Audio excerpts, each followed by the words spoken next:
Heart attack और cardiac arrest, आप ये दोनों टर्म कॉमनली यूज़ करते हुए सुना होगा या कई बार देखा भी होगा। तो क्या ये दोनों भी सिमिलर है या इनमें कुछ डिफरेंस है? नमस्कार।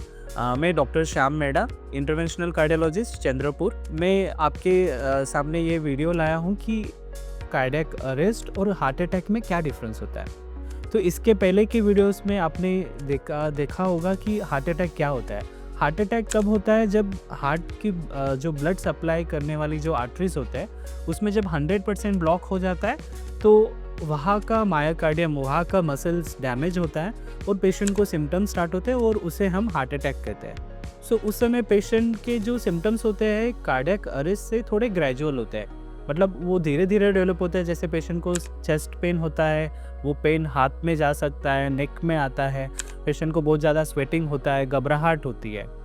वही अगर अपन कंपेयर टू कार्डियक अरेस्ट करते हैं तो इसमें जो सिम्टम्स होते हैं काफ़ी सडन होते हैं। पेशेंट का जो सिम्टम्स होते हैं सडनली कोलैप्स हो जाते हैं, अनरिस्पॉन्सिव होते हैं। ऐसे क्यों होता है? जो कार्डियक अरेस्ट होता है it is because of electrical disturbance. जो हार्ट बीट बनता है उसमें इलेक्ट्रिकल सिस्टम होता है हार्ट में, जिसके खराबी की वजह से हार्ट बीट बन नहीं पाता है और सडनली पेशेंट अनरिस्पॉन्सिव और कोलैप्स हो जाता है।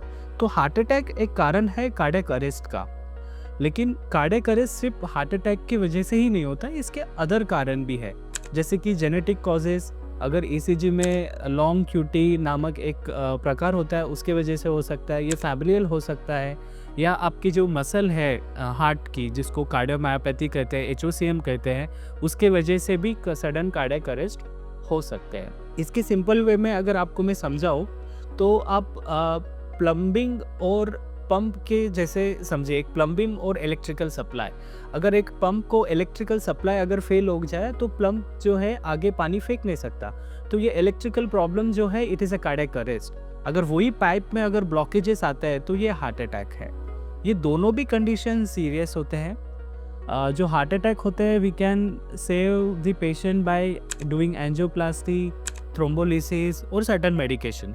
बट जो कार्डियक अरेस्ट होता है ये एकदम सडन होता है, जिसके वजह से पेशेंट को इमीडिएट इंटरवेन करना बहुत ही इंपॉर्टेंट होता है। जैसे कि जो भी बायस्टैंडर होता है, जो भी आसपास होता है, पेशेंट को इमीडिएटली सीपीआर यानी कार्डियक कंप्रेशन, चेस्ट कंप्रेशन देना ज़रूरी होता है, जो कि 100 to 120 मिनट्स पर मिनट में देना चाहिए।